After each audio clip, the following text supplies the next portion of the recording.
The growth pro show का आज का एपिसोड बहुत ज्यादा प्यारा, बहुत ज्यादा इंपॉर्टेंट, क्रिटिकल और सभी के लिए दिल को छूने वाला टॉपिक, क्योंकि इसमें जो बात हो रही है वो हो रही है आप सभी के, मेरे फेवरेट चीज के बारे में। क्या है? मनी, पैसा। और आज के हमारे जो पॉडकास्ट गेस्ट हैं वो बहुत ही ज्यादा स्पेशल है, जिनका नाम है साहिबा कौर अरोड़ा मैम। आज हम बहुत सारी चीजें जानने वाले हैं उनसे, क्योंकि वो एक फाइनेंस रिसर्चर है। फाइनेंस के अंदर कंटेंट बहुत शानदार क्रिएट करते हैं, लोगों को सिंप्लीफाई तरीके से समझाते हैं कंटेंट के बारे में। और इसी के साथ साथ 6 साल से ज्यादा का उनको एक्सपीरियंस है in the field of finance, और बहुत सारे लोगों को उन्होंने वैल्यूएट की, बहुत सारे लोगों को सर्विसेज प्रोवाइड की है। और आज वो हमारे साथ बहुत बढ़िया बढ़िया इंसाइट शेयर करने वाली है। किसके बारे में? मनी के बारे में, कि भैया ये पैसा जो है ना, इसकी वैल्यू कैसे हम बनाए रखें, हमारे पैसे की वैल्यू को कैसे इंक्रीज करें, हमारे पैसे की वैल्यू टूटे नहीं, कैसे हम मनी को मैनेज कर सकते हैं, कैसे हम फाइनेंसिस को मैनेज कर सकते हैं, पूरा रोल क्या होता है, क्या क्या बैंक्स का रोल है इसके अंदर, ये सब चीजें हम जानने वाले हैं इस शानदार पॉडकास्ट के अंदर। सो इस पॉडकास्ट को शुरू से लेकर एंड तक देखना, और साहिबा मैम से कनेक्ट करना मत भूलना। उनसे आप फॉलो कर सकते हो, डिस्क्रिप्शन में उनके लिंक्डइन और उनके इंस्टाग्राम के लिंक दी हुई है। सो आज का पॉडकास्ट एंजॉय करो और मनी के बारे में नई नई जानकारी लेके आगे बढ़ो। So hello Sahiba ma'am, welcome to the growthpreneur show. So how are you? I'm awesome, Anil. Thank you for inviting me and love your Deminor. Thank you for having me today. Thank you so much ma'am, thank you so much for your time. हमको पूरा पूरा believe है कि आज का जो podcast है ना, वैल्यू बॉम्ब होने वाला है। एक्चुअल में वैल्यू बॉम्ब होने वाला है, क्योंकि इतने कम टाइम में आज मैम की एक्सपीरियंस, मैम की लर्निंग सीखने को मिलेगा। साथ ही साथ हमको बहुत सारी चीजें सीखने को मिलेगी जो हमें नहीं पता थी with respect to money and finance. ठीक है, तो सबसे पहले एक क्वेश्चन का मैं पूछता हूँ, क्योंकि हमने ना कई सारे लोगों से क्वेश्चन पूछे थे, मेरे कुछ दोस्तों से, कुछ कम्युनिटी के से, कुछ स्टूडेंट्स से। तो सबसे कई लोगों के दिमाग में ना पैसे को लेकर मिथ रहता है। सर आप, you are researcher, you are a money mindset person, ठीक है, हमको पता है कि यार इसकी इकोनॉमी में ऐसा ऐसा होता है, ठीक है। लेकिन कई सारे लोग ऐसे जिसका ना पैसों को लेकर बहुत बड़ा मिथ होता है, ठीक है। कई लोगों के दिमाग में होता है यार ये पैसा तो फसाद की जड़ है, यार पैसा ही तो बुराई का कारण है, ये पैसा ये वो। तो सबसे पहले, सब बाद में करते हैं, पहले जानते हैं कि ये पैसा होता क्या है। So let me ask you this question instead of मेरा आंसर देने से, यहाँ से स्टार्ट करते हैं। आपकी फर्स्ट मेमोरी क्या है पैसे को लेकर? जब आप छोटे थे, what was that instance जब आपको रियलाइज हुआ पैसे जैसी एक चीज होती है? जब पापा ने बोला था कि टॉफी लेके आनी है, तो मैंने कहा था कुछ तो दो, क्या लेके आऊंगा। करेक्ट। सो पैसा वो कॉन्ड्यूट है, इंग्लिश वर्ड जिसे कहते हैं कॉन्ड्यूट। पैसा वो एक वैल्यू है जिसके थ्रू हम लाइफ में कुछ भी एंड जो भी हम करना चाहें वो करने को वो हमें पावर देता है। सो फॉर मी पैसा कोई कमोडिटी नहीं है, पैसा वो एक पावर है, वो एक इन्फ्लुएंस है जो आपको इनेबल करता है कुछ भी करने के लिए। And that can transform into, चाहे हम आज बैठ के बात कर रहे हैं या कल को हम बहुत कुछ बड़ा, कोई बड़े बड़े प्रोजेक्ट्स क्रिएट करना चाहते हैं, जो चीज को वो पावर देता है, एक्चुअल में उसको रियलिटी में लाता है, दैट एनर्जी वो किसी भी फॉर्म में हो सकती है, दैट इसेंशियली वो पैसा है। यस, और कई सारे लोगों में होता है कि पैसा अच्छा बुरा है। देखा जाए तो ना तो पैसा अच्छा है ना बुरा है, लेकिन वो हमारे माइंडसेट और उससे जो होता है, तो हमारे बहुत ज्यादा नेगेटिव बिलीव्स बन जाते हैं, क्या पैसा अच्छा है बुरा है। तो उसके लिए जानना जरूरी है, और वो जानना है तो आपको ये पूरा पूरा पॉडकास्ट देखना पड़ेगा। लेकिन उस पॉडकास्ट से जाने से पहले मैं चाहता हूँ कि मैम आप आपका इंट्रोडक्शन और आपकी जर्नी के बारे में हमें बताएं, क्योंकि मुझे तो पता है आपके बारे में, लेकिन हमारे ऑडियंस को पता चलना चाहिए कि हमारे साथ जो गेस्ट है ही इज अमेजिंग पर्सन, और जो उन्होंने करा है ना वो सबके लिए एक इंस्पिरेशन वाली चीज है। So ma'am please go ahead. Thank you Anil. अभी तक एज सच हम ट्राई कर रहे हैं कि कुछ ऐसा कर पाए कि सबके लिए वैल्यू क्रिएट हो। So hello everyone, I am साहिबा Kaur Arora and I'm a financial coach, a full-time working professional, and I love to create content आप सबके लिए on a regular basis, but एक ऐसे डोमेन में जो बहुत ज्यादा overvalued है but undervalued है at the same time, which is finance. And the topic on which I focus for you is money management and gaining your financial confidence. Because everybody is talking and they're doing amazing stuff when we talk about investing, but जो हमारा basics है finances को लेके and personal finance जो actual में personal होता है, so मैं उस पे focus करती हूँ ताकि आप अपने confidently decisions ले पाएं। और मेरी journey start हुई थी somewhat similar जैसे सबकी होती है कि you know I learned शुरू से, my mom always wanted me कि I should be self-sufficient, I should be independent, not that I should be against anybody, but हाँ एक इंडिपेंडेंस जरूर होनी चाहिए जो भी मैं काम करूं उसमें. सो उसी माइंडसेट से मैं बड़ी हुई. And then when I started working, normal जैसे आप जॉब में आते हो and then you start thinking कि अच्छा इंडियन माइंडसेट में होता है कि हाँ you start saving up and you start buying कि आपको कुछ खरीदना है, कुछ करना है. So I did not realise कि फ्रॉम द फर्स्ट डे जब मैं कॉलेज में आई, मैंने अकाउंट खुलवाया, आई स्टार्टेड सेविंग अप. मैंने बोला चलो मेरी मास्टर्स को मैं फंड कर लूंगी, पार्शली फंड कर लूंगी. बट क्या हुआ, मास्टर्स तो मुझे फंड करने की जरूरत नहीं पड़ी बिकॉज मुझे पार्टली स्पॉन्सर्ड मास्टर्स मिल गए मेरी कंपनी के साथ. But after some years of my work, pandemic hit हुआ एंड तब across everybody in my family first time मैंने देखा कि मेरे दोनों parents at the same time hospital में थे.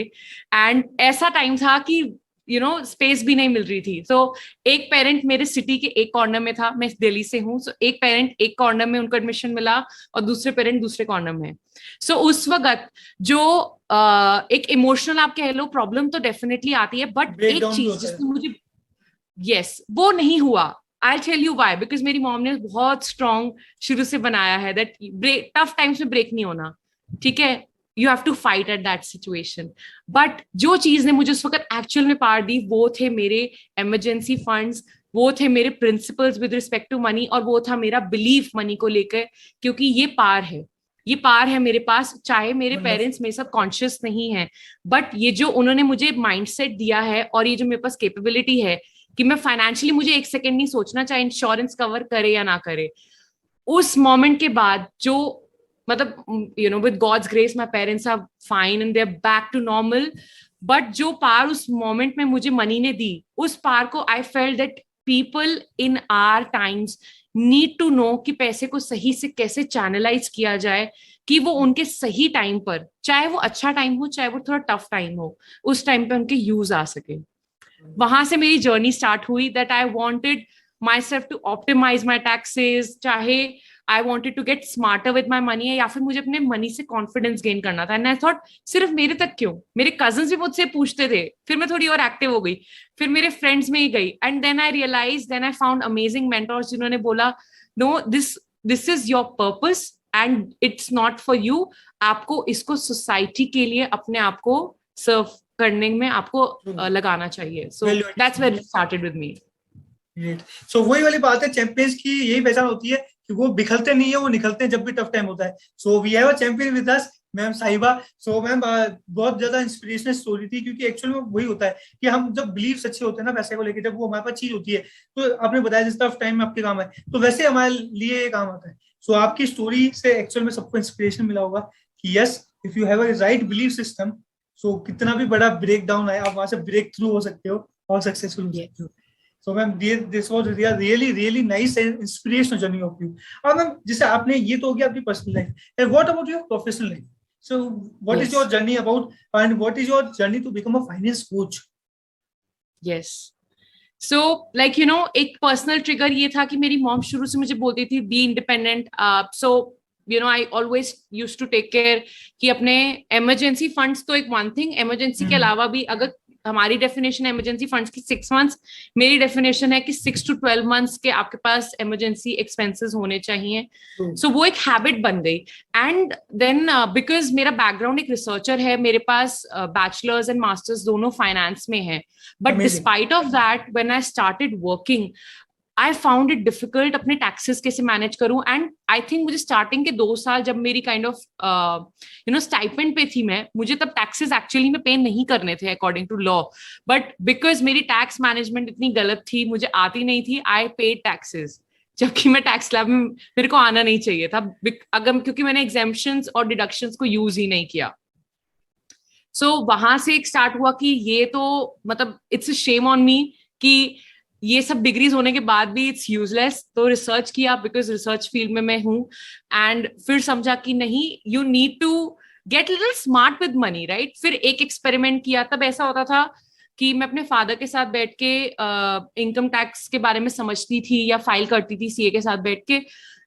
Now cut short to today after couple of years ऐसा है कि now I am able to tell my dad कि अच्छा हमें ये डिडक्शन भी लेनी चाहिए. और सीए से मैं बोलती हूँ कि आपने ये वाला एग्जेम्पशन और डिडक्शन में ये क्लॉजेस सारे करे हैं कि नहीं. So that confidence that graph went up because of research, because of applications. Yes, I made some mistakes also. कुछ गलत products में मेरे साथ मिससेलिंग भी हुई, वहां पर भी एंटर किया, बट yes, I think मैं समझ गई इनिशियली, तो छोटा नुकसान करके, चाहे वो लाखों का नुकसान था, छोटा नुकसान करके स्टिल मैं सीख गई कि ये नहीं करना चाहिए, या फिर क्या सही क्या गलत है. सो वो एक प्रोफेशनल में आता गया. और फिर I started talking to my cousins ने मुझसे अंडरस्टैंडिंग, बिकॉज उनको तो आप अंडरस्टैंडिंग एडवाइस सबको प्रोवाइड कर सकते हो. देन उनको कॉन्फिडेंस आया, and they some of them are in school, कुछ कॉलेज में हैं, तो उनको लगा कि दी वो बार बार पूछते रहे. मैंने बोला यार एक ही चीज बार बार 4 लोगों को बोलती हूँ, इससे अच्छा समथिंग दिमाग में बैकग्राउंड में कुछ चल रहा था. एंड देन फिर हुआ कि यार रिसर्च मुझे आती है, और मेरे मेंटोर्स ने पिन एंड प्रॉड किया कि you should use and actually use social media, because आज के टाइम में हम मिलेनियल जनरेशन जो है, हम सोशल मीडिया का एट टाइम्स अब्यूज करते हैं, क्योंकि हम बहुत ओवर यूज करते हैं बट कुछ क्रिएट नहीं करते हैं. सो वहां से उसको लेकर कंटेंट धीरे धीरे बनाना शुरू किया, और इतना मजा आता गया कि ऐसा लगा कि वाओ, ये मैंने सोचा नहीं था. एंड आज के टाइम में मुझे बहुत एक्चुअल में मजा आता है बनाने के लिए कंटेंट. सो या आपका कंटेंट देख के हमें किक मिलती है. देखिए जो मैम बताती हैं, मतलब इतने ज्यादा टिपिकल कॉन्सेप्ट को भी इजी वे में, वो भी इन्फोटेनिंग तरीके से, तो that is a really appreciable thing, और आप सभी को देखना चाहिए. मैंने मैम का इंस्टाग्राम अकाउंट भी डिस्क्रिप्शन में दिया है, so go check it out. And जैसे कि मैम ने कहा था कि मैम फंसे थे टैक्सेस में, लेकिन उस टाइम पे मैम के पास साहिबा मैम की 21 ways to save income tax वाली ई बुक नहीं थी, लेकिन आपके पास वो अपॉर्चुनिटी है. आप जाइए मैम के इंस्टाग्राम पे बायो में जाकर के आपको फॉर्म मिलेगा, वो फ्री ई बुक आप एक्सेस कर सकते हैं. Thank you Anil. यस, तब मेरे पास वो ई बुक नहीं थी और सिंपल वर्ड्स में नहीं थी. So yes, that certainly will help people. या यस. और मैम एक और चीज निकल के आई कि हम जब बात करते हैं कि यार फाइनेंशियल लिटरेसी की, फाइनेंस की, तो ये फाइनेंस को किस तरीके से हम समझ सकते हैं कि यार हम इजीली इस कॉन्सेप्ट को समझ पाए. और जब बात आती है फाइनेंशियल लिटरेसी की, यानी कि जब हम बात करते हैं आर्थिक साक्षरता की, अगर हिंदी में बोले तो ये है क्या, और क्यों ये इंपॉर्टेंट है, क्या कैसे इसको समझा जा सकता है? बिल्कुल, ये बिल्कुल आपने पते की बात करी है कि आजकल ना बहुत एक काइंड ऑफ फैड चढ़ गया कि मेरे को फिनलिट बनना है, मुझे फिनेट चाहिए, हम हर लिंगोज में बात करते हैं. So financial literacy, I think India इस वक्त ऐसी पोजीशन में है, और हमारी इतनी अच्छी सिचुएशन है कि हमारी गवर्नमेंट तक ने इसको रिकॉग्नाइज किया है. And now we have a national centre for financial education. ये सारे बड़े बड़े हमारे जितने रेगुलेटर्स हैं, इन सबके थ्रू प्रमोटेड है. बी इट जो हमारा आरबीआई है, पेंशन फंड रेगुलेटरी अथॉरिटी है, एंड जितने भी हमारे रेगुलेटर्स हैं सबको प्रमोट करते हैं एनसीएफई को. एंड उनका सिंपल सा उद्देश्य है to have financially literate India, जिसको समझ हो पैसा क्या है. Now to break it to you for your understanding कि फाइनेंशियल लिटरेसी होती क्या है.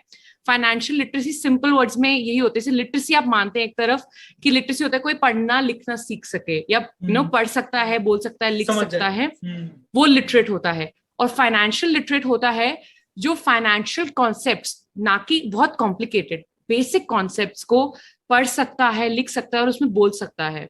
एंड इसी चीज को जो हमारा national centre for financial education है उसको डिफाइन करता है 3 पिलर्स के ऊपर, विच आर, मैं इसको सिंपल तरीके से समझने की कोशिश करती हूँ कि फाइनेंशियल लिटरेसी कैब है, ठीक है. First K is for knowledge, A is for attitude, and B is for behaviour. So आपके फाइनेंसेस को लेके नॉलेज कितनी है, और बेसिक नॉलेज जैसे कि टाइम वैल्यू ऑफ मनी क्या होता है, इंटरेस्ट रेट क्या होता है, और ऐसे basic concept financial knowledge. Attitude, आप पैसे को लेकर क्या सोचते हो, कि पैसा अच्छी चीज है, बुरी चीज है. अकॉर्डिंग टू मी पैसा सबसे नॉन रेसिस्ट चीज है, क्योंकि वो कोई जेंडर, कोई रिलीजन, कोई कास्ट, कोई एज नहीं देखता है. It is the yes, so it is the most transformative way. So that is your attitude, and then your behavior, कि आप पैसे को लेके बिहेव कैसे करते हो. मान लो कुछ लोगों के पास 10 लाख का इनकमिंग हो, उनकी अर्निंग हुई हो, वो लेते हैं यार ये तो बहुत कम है. कोई एक पर्सन जो करोड़ों में कमाता है उसके लिए कम है, बट कोई पर्सन जो कमाता हजारों में, उसके पास एक बार में 10 लाख की अर्निंग आ जाए, वो बोले यार ये तो बहुत बड़ा अमाउंट है. So how do you behave with respect to what you get. I think वो बहुत मैटर करता है. So these are the 3 pillars. एक कैब लेके आप जाते हो ना एक जगह से दूसरी जगह, सो ये फाइनेंशियल लिटरेसी एक कैब की तरह है. आपको वो आपके लेस कॉन्फिडेंस से हाई कॉन्फिडेंस में लेके जाती है। सब कैब में बैठ के जाना चाहते हो कि नहीं? फॉर श्योर, सबके सब जाएंगे, हम भी, लिस्टनर्स भी, सबके सब। Yes. So So that is cab, my understanding of financial literacy. Amazing ma'am, बहुत इजी तरीके से आपने समझाया कैब कि किस तरीके से हम उसको KAB को यूज कर सकते हैं और हम अपनी फाइनेंशियल लिटरेसी को डेवलप कर सकते हैं। अब जब बात आती है लिटरेसी की, एक और चीज मेरे, देखो मेरा फंडा है कि अब लिटरेसी और एजुकेशन को मैं अलग ही रखता हूँ, तो इसमें भी ये अलग है या इसमें सेम ही है? जब हम बात करते हैं विद रिस्पेक्ट टू फाइनेंस की फाइनेंशियल लिटरेसी और फाइनेंशियल एजुकेशन, क्या ये सेम है या इसमें भी डिफरेंस है? श्योर। सो जैसे कि हम सिंपल टर्म्स में समझते हैं कि लिटरेसी होती है एक बेसिक, आपको जो अंडरस्टैंडिंग आनी चाहिए। एक पर्सन जो लिटरेट है इंडिया में, जरूरी नहीं वो एजुकेटेड भी हो। लिटरेट होता है पढ़ना लिखना, एंड एजुकेटेड होता है आपके पास कोई क्वालिफिकेशन हो। बट अभी तक हमारे सिस्टम बहुत ज्यादा डिफरेंशिएट नहीं करता है, बट डेफिनेटली लिटरेसी और एजुकेशन में फर्क है। लाइकवाइज फाइनेंशियल लिटरेसी और फाइनेंशियल एजुकेशन में भी डिफरेंस है। फाइनेंशियल लिटरेसी होगी कि आपको बेसिक्स आपके अच्छे हैं, आपको साउंड नॉलेज है, बट फाइनेंशियल एजुकेशन जैसे जैसे आप गेन करते जाओगे, जिस लेवल पर, जो बिल्कुल बेसिक लेवल पर जहां पर मैं वर्क करती हूँ, इसकी आपके मनी मैनेजमेंट या फाइनेंशियल कॉन्फिडेंस पे, उसके बाद नेक्स्ट स्टेप आता है आपका इन्वेस्टिंग, उसके बाद नेक्स्ट स्टेप आएगा आपका hedge funds and all that. So definitely there are levels to education, but literacy is the foundation. Amazing. So वही वाली बात है कि पहले आपको फर्स्ट स्टेप पकड़ना है फाइनेंशियल लिटरेसी, एंड देन एक के बाद एक ग्रेजुएट, फिर आप आओगे एजुकेशन वाले फेज में, and then you will become what you want in terms of finance. So ma'am बहुत बढ़िया चीज आपने बताई और हम सभी के लिए ये बहुत ज्यादा इंपॉर्टेंट था जानना। और इसी के साथ एक और चीज हमारे दिमाग में आती है कि अभी आपने बात करी थी ग्लोबल कि आपने बताया कि भाई किस तरीके से इंडिया में इसको प्रमोट किया जा रहा है। अमीरों के, हम अगर बात करें, अंग्रेजों की बात करें हम, तो हमें पता है यार कि इसके बारे में है ना, बताते हैं वहां पे लोगों को, बताते हैं कि पैसा इंपॉर्टेंट है, पैसा कमाओ, ठीक है। इंडिया में थोड़ा टैबू है एक तरीके से, अभी भी छोटा मोटा, और आपने बताया कि ये बहुत अच्छी तरीके ग्रो हो रहा है। लेकिन फिर भी अगर हम बात करें विद रिस्पेक्ट टू फाइनेंस, कि अभी जो वर्ल्ड है, जो भी चल रहा है इकोनॉमिक वर्ल्ड, तो उसमें क्या चल रहा है? क्योंकि कई लोग बोल रहे हैं रिसेशन है, कई लोग बोल रहे हैं कि हाँ ये रिसेशन नहीं, ये एक डमी सूडो रिसेशन है, कई लोग बोल रहे नहीं यार ये तो अभी बिल्कुल the great recession is coming, ठीक है। गवर्नमेंट ने भी अपनी रेट्स बढ़ा दी है, चाहे वो बात करें इंटरेस्ट रेट, ठीक है। Crypto is down, stock market is also down. So what is your opinion on that? Okay, so I have two answers to this. एक तो जो मार्केट सेंटिमेंट है, उस पे जो मेरी अंडरस्टैंडिंग है that I will share, and the second part जो हम अपने स्टैट्स पे वापस आते हैं, ठीक है। So with respect to market, मेरी अंडरस्टैंडिंग है मार्केट ना, आपने कभी भी देखी हो ऐसे ऐसे ऐसे ऐसे चलती है, बट लॉन्ग टर्म में आप देखोगे ना वो ऐसे ही जा रही है। yes, वो ऊपर ही जा रही है। सो और पता है क्या है, एक मॉर्गन हाउसल जिनकी एक बहुत फेमस बुक है साइकोलॉजी ऑफ मनी, उसमें भी उन्होंने ये बोला है कि शॉर्ट टर्म में ना हमारी ह्यूमंस की मेमोरी बहुत फेंट है। शॉर्ट टर्म में हम सब डरते हैं, और अभी से 20 साल पहले हम बोलते कि काश हमारे दादाजी ने हमारे लिए 100 रुपए डाल दिए होते तो आज के टाइम में इतने लाखों बन जाते। सो अगर आपके दादाजी ने नहीं डाले वो, तो आप क्यों नहीं डाल सकते वो आज के टाइम में, ताकि आपकी नेक्स्ट जनरेशन खुश हो एटलीस्ट कि आपने वो डिसीजन लिया उनके लिए। ट्रू, सही बात है। हम बोलते हैं, मेरे फादर भी आपके हमारे बोलते हैं कि देख ये वाली प्रॉपर्टी ना, ये वाली प्रॉपर्टी, ये उस टाइम में मुझे इतने की मिल रही थी, फिर हमारे दिमाग पर मैंने ली नहीं। सेम, फिर हमारे दिमाग में है पापा ली नहीं तो कम से कम बताओ तो मत। हाँ करेक्ट। तो वो हमेशा जो रिमोर्स रहता है ना, ये मतलब ये मनी और साइकोलॉजी सबसे ज्यादा कोरिलेटेड है। और ये मॉर्गन हाउसल, मतलब जिन्होंने ये अभी तक बुक नहीं पढ़ी, please do give it a try, बहुत अमेजिंग बेस्ट सेलर है।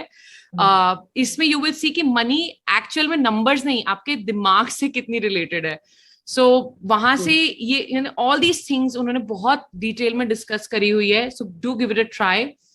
And coming back to the statistics की इंडिया में अभी सिचुएशन क्या चल रही है, इंडिया में क्या वर्ल्ड ओवर में जो स्टेटिस्टिक्स हैं फाइनेंशियल लिटरेसी को लेके, दे आर शॉकिंगली लो।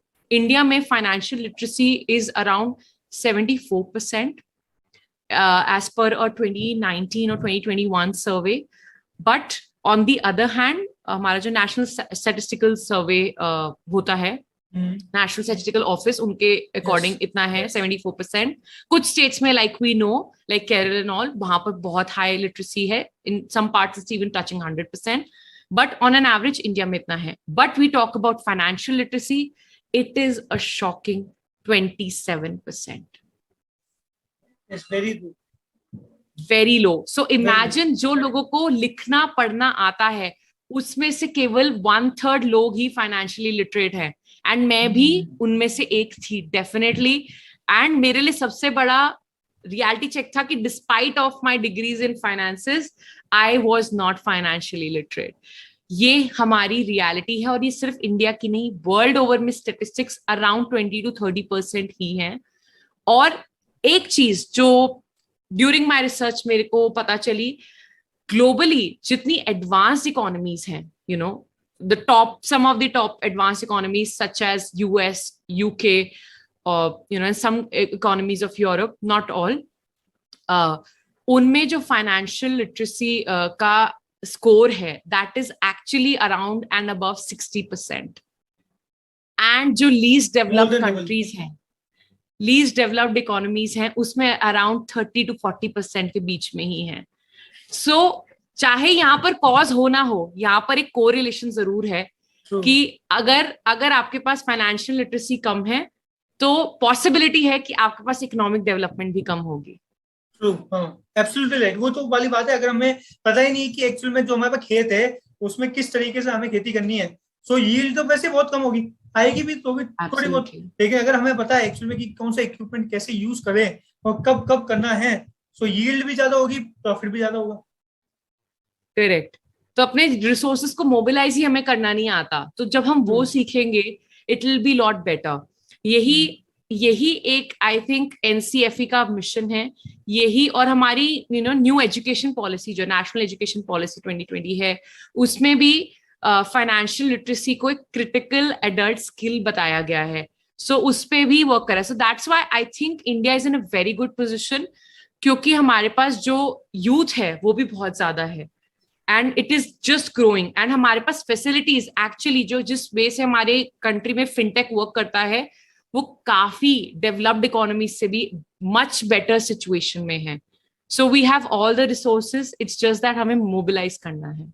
जैसे कई कई लोगों के दिमाग में क्या फियर भी होता है, लाइक अभी बहुत सारे फिनटेक प्लेटफॉर्म्स आ गए, ठीक है, चाहे आप बात करें इन्वेस्टमेंट की, अदर बहुत सारे, but people still fear of कि यार कहीं मेरा पैसा डूब गया तो, कहीं मेरा ये हो गया तो, कहीं मेरा वो हो गया तो। सो अगर हमें नहीं पता चलेगा कि इसको यूज करना है और उसको एक्चुअल में हमारे लिए यूज करना है, तो हम नहीं कर पाएंगे, हमारा पैसा घटता है। ठीक है, अगर हम बात करें, जैसे आप तो इसमें एक्सपर्ट हो, we call one thing inflation, ठीक है, महंगाई। सो यार ये मतलब वो एक गाना है ना, महंगाई दायन खाए जावत है। सो उस महंगाई को भी खाना हमें खिला रहा है, कोई और नहीं खिला रहा, हमें खिला रहा है, कोई और नहीं खिला रहा, हमें खिला रहा है। So what is your opinion about inflation और कैसे इससे बचा जा सकता है अकॉर्डिंग टू? बिल्कुल, it's very straightforward Anil, it's simple as that. अगर रघुराम राजन ने अपनी बुक में बहुत अच्छे से एक्सप्लेन किया हुआ है डोसा इकोनॉमिक्स करके, उनका फेवरेट कॉन्सेप्ट है डोसा इकोनॉमिक्स। तो डोसा इकोनॉमिक्स सिंपली कहता है कि आज आप एक डोसा खाने जा रहे हो, वो 100 रुपए का आएगा, 1 साल बाद खाने जाओगे वही डोसा 106 रुपए का आएगा। तो अगर आपने आज अपना पैसा उठा के लॉकर में रख दिया तो आपके यहाँ वो 100 रुपए ही रहेगा, और आपको अगले साल अलग से 6 रुपए कमाना पड़ेगा उसी सेम डोसे को अफोर्ड करने के लिए। तो वो जो 6 रुपए से बढ़ रहा है ना, वो इन्फ्लेशन है, पहली बात। टेक्निकली देखा जाए तो वो 100 रुपए 90 पर हो गए बैठे बैठे। करेक्ट, वो बैठे बैठे वो पैसा घट रहा है। एंड ये सिर्फ, मुझे एग्जैक्ट फिगर अब याद नहीं है, बट इंडियंस का मेजोरिटी पैसा एफडी में ही पड़ा है आज भी। इसमें कोई गलत नहीं है, बट क्योंकि वो ऑब्जेक्टिव से मैच नहीं है, इंडियंस को पैसा चाहिए 20 साल बाद, उन्होंने डाला वो एफडी में। सो मुझे उस चीज से प्रॉब्लम नहीं है, मैं खुद भी एफडी में, जब मेरे को क्विक और अर्जेंट यूज के लिए पैसा चाहिए होता है, मुझे पता है मेरे अगले 2 से 3 साल में मुझे पैसा चाहिए होगा, तो I do keep money in such debt instruments जिनको कहते हैं। बट अगर आपको पैसा 15-20 साल बाद चाहिए तो आप डेट में क्यों डाल रहे हो? वो हमें उस चीज का नॉलेज नहीं है, हमें वो कॉन्फिडेंस नहीं है।